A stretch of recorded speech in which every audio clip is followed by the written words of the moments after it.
The Great Big Treasury of Beatrix Potter, by Beatrix Potter. Chapter 2.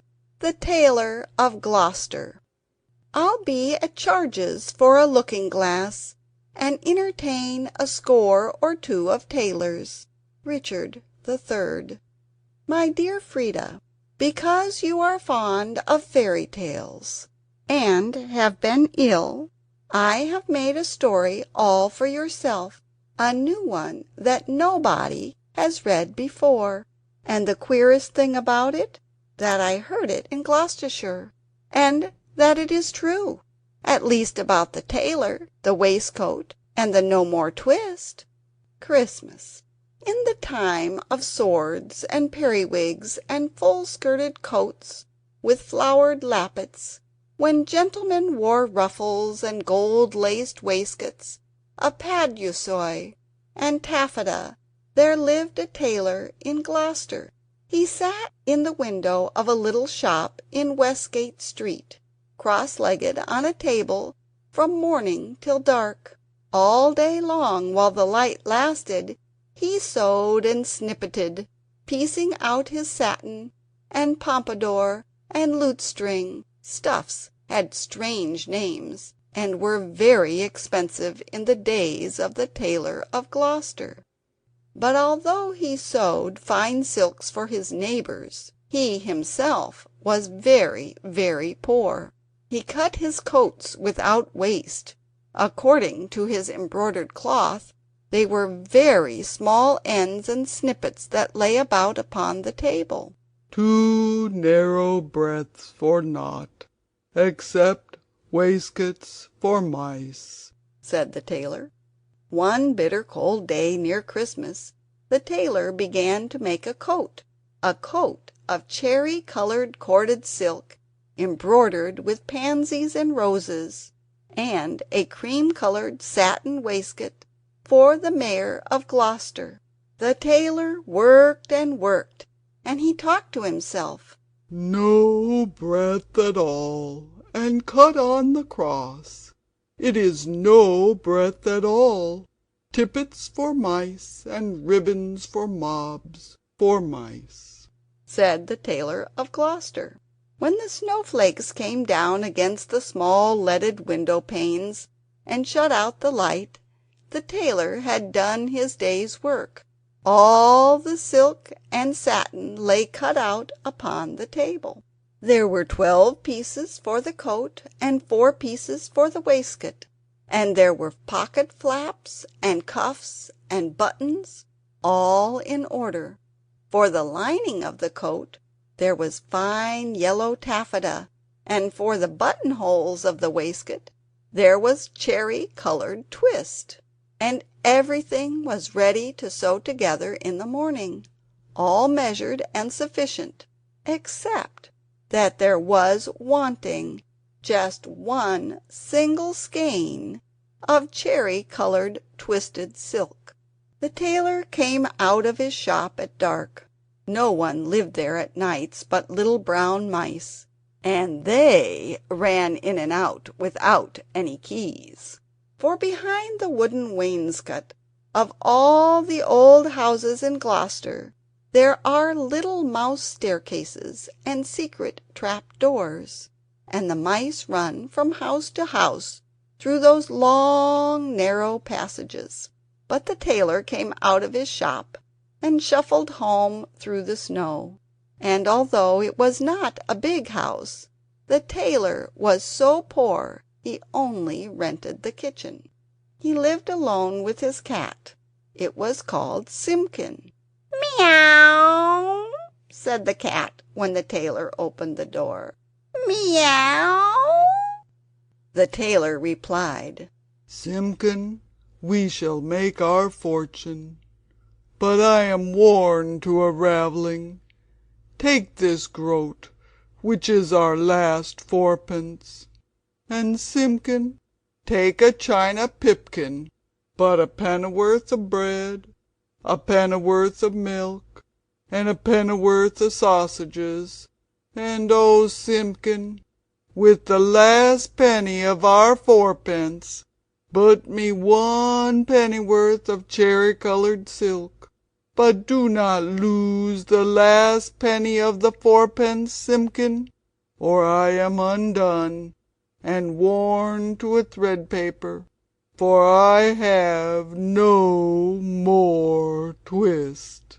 Then Simpkin again said "Meow," and took the groat and the pipkin, and went out into the dark.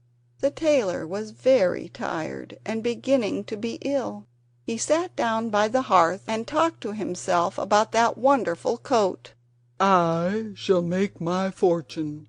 To be cut bias, the mayor of Gloucester, is to be married on Christmas Day in the morning, and he hath ordered a coat and an embroidered waistcoat." Then the tailor started, for suddenly, interrupting him from the dresser at the other side of the kitchen, came a number of little noises. Tip tap, tip tap, tip tap, tip. "Now, what can that be?" said the Tailor of Gloucester, jumping up from his chair. The tailor crossed the kitchen and stood quite still beside the dresser, listening, and peering through his spectacles. "This is very peculiar," said the Tailor of Gloucester, and he lifted up the teacup, which was upside down. Out stepped a little live lady mouse, and made a curtsy to the tailor. Then she hopped away down off the dresser and under the wainscot. The tailor sat down again by the fire, warming his poor cold hands. But all at once, from the dresser, there came other little noises. Tip tap, tip tap, tip tap, tip. "This is passing extraordinary," said the Tailor of Gloucester, and turned over another teacup which was upside down. Out stepped a little gentleman mouse, and made a bow to the tailor. And out from under teacups and from under bowls and basins stepped other and more little mice, who hopped away down off the dresser and under the wainscot.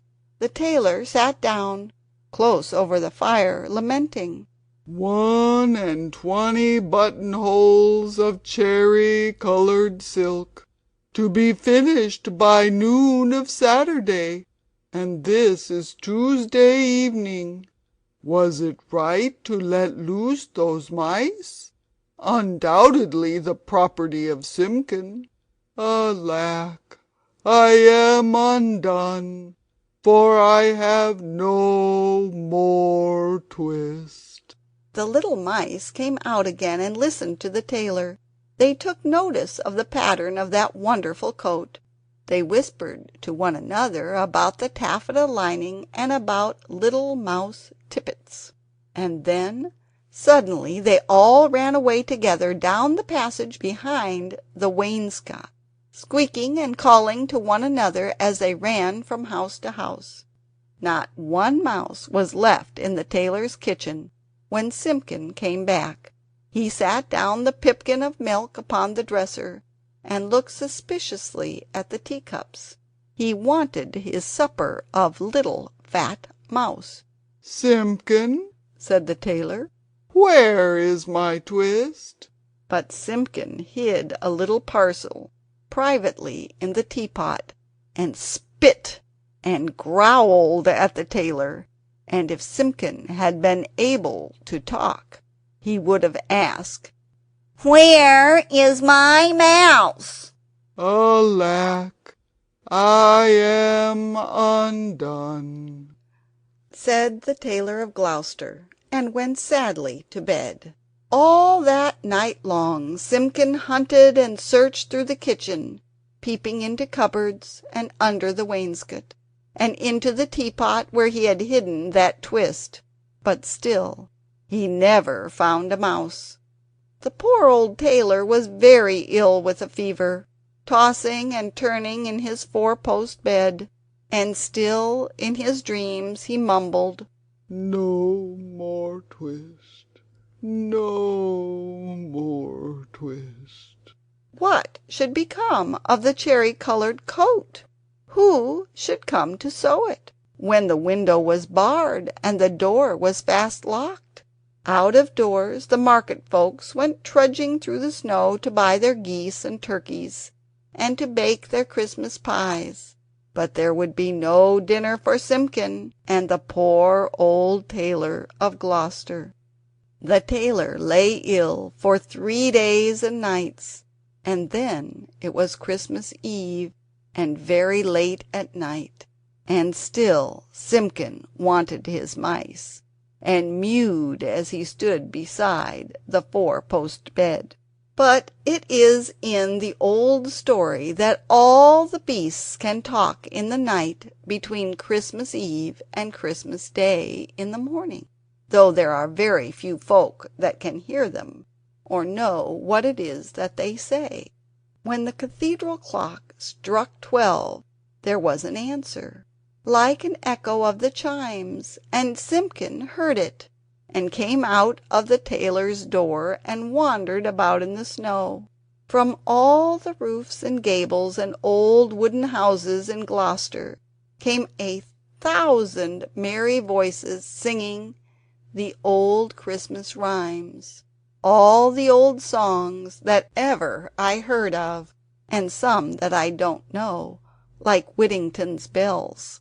Under the wooden eaves the starlings and sparrows sang of Christmas pies.